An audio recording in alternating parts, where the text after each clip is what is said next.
Things Pause. Yeah. If you're a first-time listener, thank you for joining us, and we hope you enjoy our talks. Yeah. I'm going to give a little update. Yep. Michelle started her GLP-1 Yep. about how long ago? 9 weeks now. 9 weeks. 9 weeks. So we're here to give some updates and then talk about a few things. Yeah. Just in case you're curious or you're on, a GLP-1 or you're thinking about. 9 weeks now. Down about 12, 13 pounds, kind of fluctuates a little. But, and feeling okay. The nausea last week, I'm trying to figure some things out because they say, you switch the sites. You're supposed to switch your injection site. Okay. And I do thighs, so I, go from side to side each week.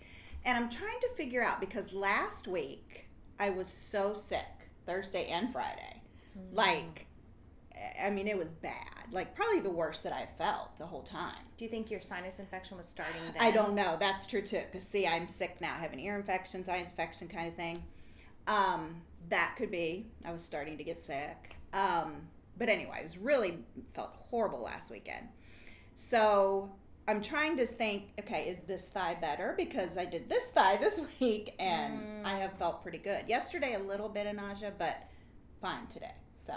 So she takes her shot on Wednesday. Wednesday night, yeah. So Thursday, you feel a little... So Thursday's usually really bad. Friday's usually just kind of up and down, maybe tired. Right. But I don't know. Does this side make me feel worse? So I'm kind of just seeing, Right. But anyway, this week's been better, thank goodness. But I wanted to talk about, I had texted Andrea and said, nobody really thinks about the emotional side of it. Mm-hmm. We always talk about physical, what symptoms do you have, and this and that. And other than the mild nausea and just some fatigue and stuff, I really haven't had any, constipation, no problem, nothing like that. But emotional lately. And a couple weeks ago, I started just being a little more snappy, a little short, cry, just things that I don't usually do, anymore. And I'm like, that's just kind of weird. And I just kind of started thinking more about it and watching more TikToks on it. And, you depend on that food. That food was your comfort for some people, not for everybody. So food was your comfort. Was for me. Okay. Yeah. Or your enjoyment. You looked forward to this meal or what I want to eat today. You got really excited about it. And I don't have that anymore. Even if I wanted it, I couldn't because I literally eat no sweets or any junk food really. So it's I really need to get on this GLP-1. Oh my gosh. Yeah, you don't want anything. I did have a small piece of apple pie on Memorial Day, but I didn't really even enjoy it. I was just it just kind of takes that. But I'm that's probably part of the emotions too. You just don't have that same comfort and your brain's rewiring everything, But if you don't have the desire for it, yeah. How are you upset that you're not able to eat it? I think physically maybe I don't have that desire for it. Yeah. But emotionally, I want something to comfort me, and it's always it's always been food. So you've So your comfort is gone. You have to kind of figure out. You need a new whoopee. I know. You do. I do. So you try to find something else now that, which journaling and, I've talked to my therapist about it and everything. But I think that is something that people don't really talk about a lot is the emotional side of it, that. And it's just a little emotional, I think, too, just the whole thing that you're doing this shot and you're watching the scale go down. It is very emotional. It's just a little, I don't know how to describe it, but it is very emotional and that you're changing and your body's changing and, but those are the things that I've noticed lately is just a little more emotional and, not so much the physical. Does it get better? Effects, Are you more emotional when you take the shot the next day? Or is it consistent? Yeah, I would say it's, at first. And I think it's just kind of frustrating sometimes too, because I've said this even when we've gone out to eat or whatever. I'm like, food's just not fun anymore. It's just not enjoyable. Right. And I understand there's some, people might think that's weird, but you want to enjoy your meal or you want to look forward to going and be able to, right. I mean, especially if you're going out to eat and you're spending money and you're going to this nice restaurant or whatever, Right. Or I used to look forward to we have this place locally here called Tijuana Flats, like for tacos and stuff. And we would order out that once a week or whatever. And now it's just like, Well, that kind of sounds good right now. see, I know. Now I'm just like, oh, okay. Yeah. So it's just, it took that enjoyment out. But I try to stop and think, okay, this is a necessary thing right now. You know, I can get through this. But that's just been really hard lately, you know, and nobody really quite gets that unless they're, you know, going through it or a lot of things in life people don't get. Yeah, people just don't. And not everybody, you know, I'm not saying I was addicted to food because, I mean, I had control, but it was definitely a comfort. Yeah, absolutely. You know, whereas, you know, I'd be like, you know, watching TV at night, and if I'd had a bad day or whatever, I'm like, oh, I can at least snack on this, you know, thing or whatever, but right.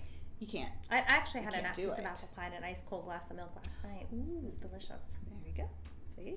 Yeah, I can't. But then I walk away saying I really shouldn't have had that. Yeah. But it was really good. Now, see, I still have, and this is so unlike me. If you know me well enough to know how much I love chocolate. Mm-hmm. And Morgan brought me on Easter, which was what, the first week of April? Mm-hmm. She brought me one of those, have you heard of Tony's chocolate? Oh, yeah. The big, thick.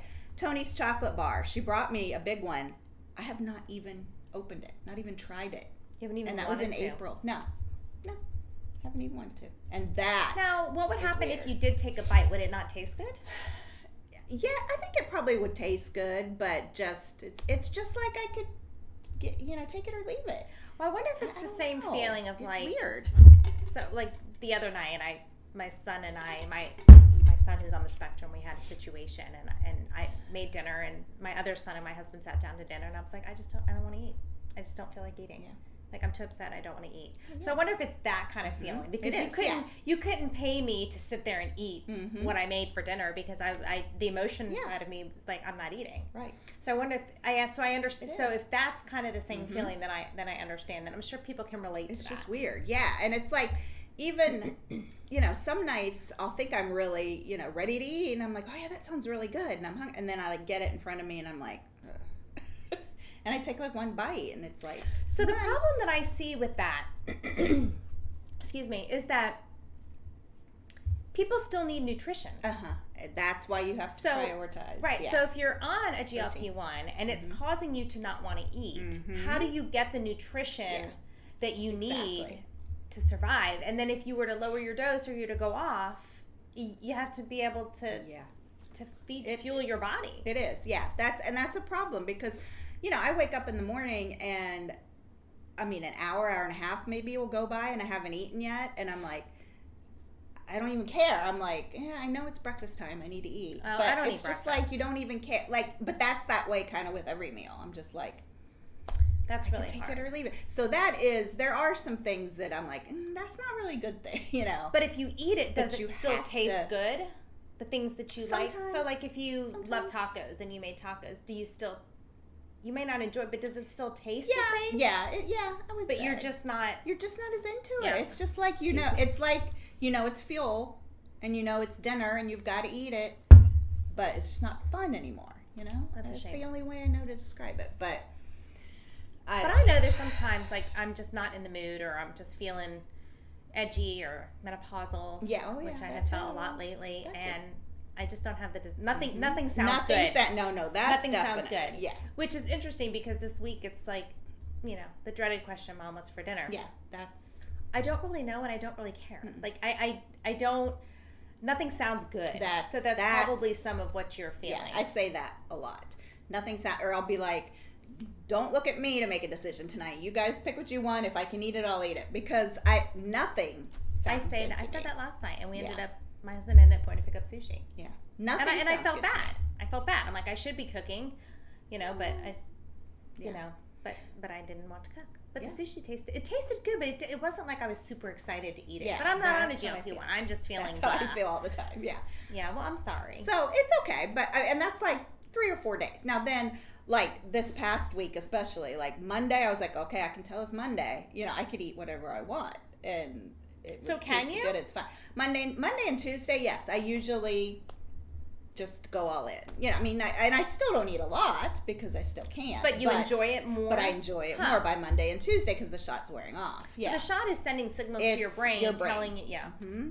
Yeah, did you, I think it was yesterday on the news, one of the news shows, there was a lady who was taking GLP-1s and she overdosed on them. What? So...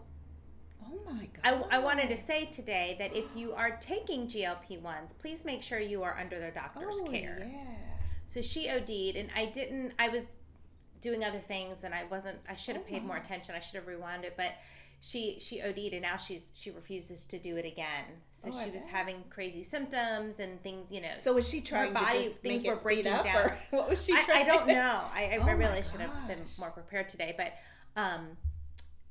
so I think that because it's so easy to get. Oh yeah, right. So that's what I was gonna say. You can get it online now. She said now. she was paying like $176 a month for it, but you don't know the dose that you're getting. You don't even know who's prescribing it to you. So the scary part. If it's something that I was really considering, or anyone was considering, go through a doctor. That's my because suggestion too. At the same time, if you stop it, if you don't, fix the eating habits or get into a better routine, they say the weight comes back. But a lot of people, like yourself, could probably stay on it indefinitely for medical reasons. Yeah, exactly. Yeah, I'm anxious to see, like, I go back to the pulmonologist next week, I think. And of course, I haven't been using the CPAP machine or any of that because I got on the Zepbound. So I'm anxious to talk to him more about that. So has being on the Zepbound helped you? I don't know. I mean, I hope I'm going to redo the sleep test and you're redoing the sleep test. I'm going to redo it eventually, not yet. I don't think I've probably not lost enough yet, but yeah, I mean, it was one of the things that they use. So we were talking about the emotion part of it, and then we were also been talking about our kids coming home from school, and you've had her youngest graduate, and now she's home. She's home working from home. How's that been? Different. It's been okay. Yeah, she's working 4 days a week from home, and but she works from home. Has her little office set up in her room. Yeah, she works from home. She's a video editor, so she's got all her monitors and just works at home, and that's fine. That's been great. It's great to have her there. The thing that I'm dealing with is this is the first summer that both of my girls, now, I mean, Emma's had summer jobs or whatever, but this is the first year that they've both, had these big professional jobs, and they can't, they're not available to me at the drop of a hat, and I've been trying to schedule a vacation and schedule, a beach trip or just something little, and Morgan will say, oh, well, I can't do it because there's too many people asking off that way, or then Emma will be like, well, I can't do that because I have to and it's just like, it's never happened before, Right. And being a teacher, we had all summers off, every summer. So so as the kids get older and they get jobs, and I know you're so grateful that they have jobs. I'm so glad they're happy. They're so happy. You can't those kinds of things are. Yeah, and then my oldest is like, well, just go somewhere with Dad. That's what people your age do. And I'm like, well, we're gonna go somewhere. Fun. Yeah. We're going to go somewhere. Fun. Yeah. So anyway, it's just been different, and we always used to go up in July to visit my parents, like over the 4th of July to West Virginia, and now neither one of them can go. Yeah, and Sean's like, well, maybe I'll go with you this year since we don't have our dog anymore, and he doesn't need to stay much dog. And I'm like, oh. Okay. Okay.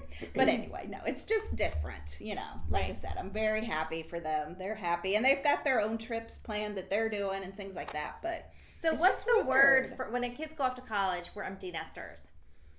Well, now that they graduate college, they have jobs. What's that called? Yeah. Like, is there a name for now that they have jobs? Because they have jobs, and like you said, because in college they do have spring break and they do have summers, and now now there's nothing. Now there's nothing. It's a different stage of life for sure. My youngest has come home for the summer, and he can't find a job.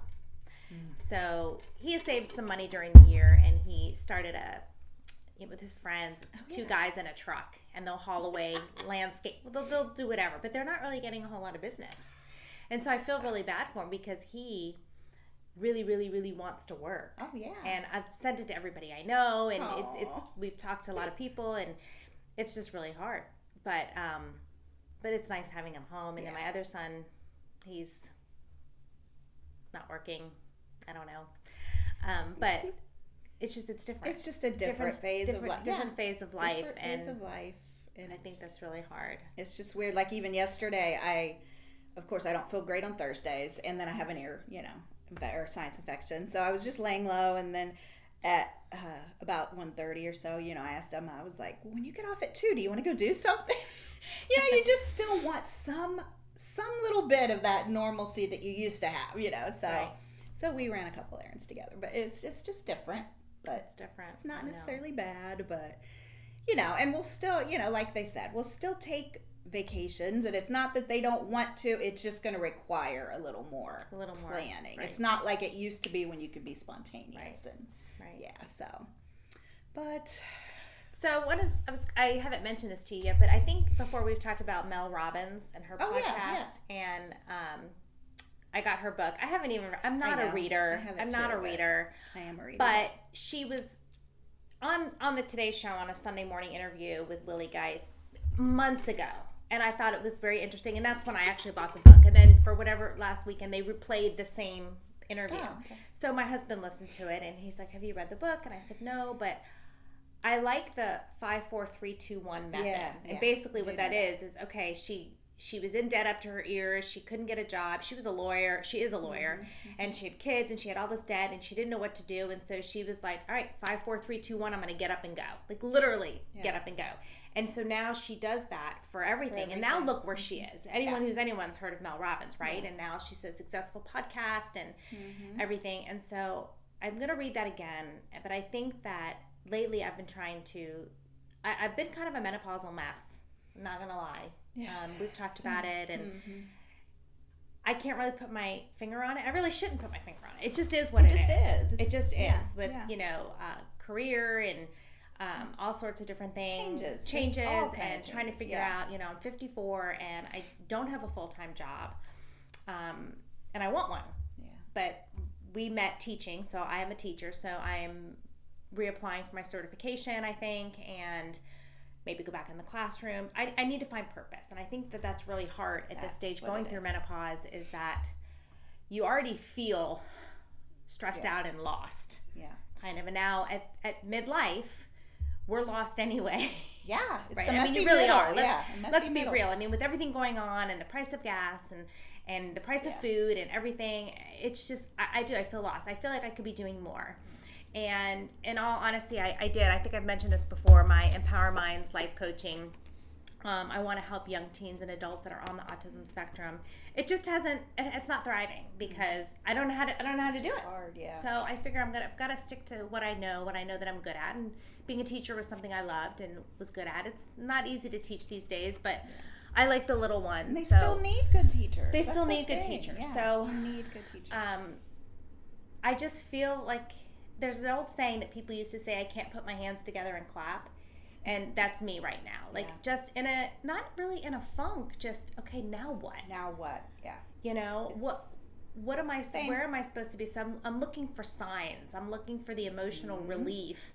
And I think it was last week, I was driving in my car and I literally was talking out loud to myself, okay, Andrea, you're having a rough day. You're feeling like nothing is good.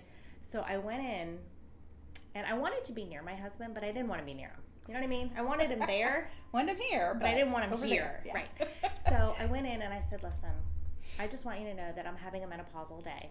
It's not you. It's nothing personal. Don't hold anything. So don't be upset with me, but I'm just irritable, menopausal, and it just is what it is. Yeah. And he looked at me, and he usually will take everything personally. And so he's like, wow, thank you for telling me. And I said, you're welcome, because you've never done that before. I'm like, well, yes, I have. You just haven't listened. So he's like, okay, I got it. So if you're having those days, I think it's a really good idea. It worked really well to say that to him. And then he understood. And then he said, well, can I give you a hug? And I was like, oh, my gosh, yes. Wow. And he gave me a hug. And he took care of dinner that night. Yeah. And it really worked. So if you are feeling that way and you're going through that and you just don't know what's wrong, just go to your spouse and tell them. You know what? That reminded me. I have an example too. I did that last week, when I was feeling really sick and having those really couple of bad sick days. And usually I hold things in. I just don't want to complain all the time. I don't want to, Right. I'm like, they know I feel sick on this, whatever. But I kind of told Sean, and I was like, I'm like, I just feel horrible. This is just awful this week. I don't want to do this again. I was just very discouraged and sad, and I'm like, I can't eat anything. Well, he went to the store to get stuff for dinner, and when he got back, I got up off the couch and was coming to the kitchen to help him unload stuff, and there was a bouquet of flowers on the counter. Get out. And I said, what's that? Michelle. I was so shocked. I did. I was like, what's that? No. But he said, you said you were sad, so I got you flowers. So see, sometimes if you just talk and tell them what's going on. The key to a successful relationship, we can all agree, is communication. Yeah. It really is. And you think you're doing better by not bothering anybody and not talking, but. Right. And I found that Yeah. sometimes it'd be hard for me to communicate to Rich because I don't want him to take it the wrong way, what I'm saying, because he does have a tendency to take things personally, and he's working on that, and obviously it's working. Mm-hmm. And so I found that it made for such a nice evening because we watched our shows. I had some popcorn and a Diet Coke, and he just was there for me without me feeling okay, I'm not really talking tonight, and I wonder if he's mad at me, wondering what he was feeling. And I think things way too much. Oh yeah. And so, but having done that, he understood. He knew. I understood. And all was good. And then the next morning, it was like Dr. Jekyll and Mr. Hyde. I'm like, hey, good back to normal. Yeah. Crazy. Yep. And he even said to me, he goes, well, you're in a good mood today. I'm in a good mood every day. If it's between 10 a.m. and 11 p.m., I'm fine. Yeah. But don't talk to me in the morning. Oh, I drink hot tea, and I even have a teacup that says I'm not a morning person. And he likes to give that tea. He makes my tea for me every single morning. In that cup. Mm-hmm. But then late at night I get, tired and whatever. And sometimes I just like to sit in silence and watch the shows and not have to have conversations. Yes, so I think if you communicate that, and I thought about telling my sons, but 20 and 22, they don't may understand. not even. It's not even worth it. I just said I'm having an off day. Yeah. Mom, what's wrong? I'm having an off day. But I think that the takeaway today is the GLP-1 and the emotional part that people don't talk about. Yeah. So if you are on GLP-1, I would think work through that. Yeah. Have a friend. If you don't have, I have a counselor that I work with, and same. You do too. And if you don't have one, have a friend. Or I wish they had support groups for it. I bet they do. It's not an easy thing to go through. Right. Really, I mean, and I never really thought it was, but I think a lot of people do. I think they think, oh, it's just a shot. Take a jab and smooth sailing. And some people do. Like I have a friend, my friend Leslie, who's on, and she is having a really smooth time. No side effects, So some people do. But it just, just varies. So it just varies. It's different for everybody. But yeah, you need support. Need support, always. And again, takeaway is get the support you need and communicate. I think that's really important. And the more you do it, the easier it gets. Trust me, I've been practicing. True. So, well, thank you for joining us. I hope you got something out of today's episode, and we'll see you next time. Have a good week. Bye.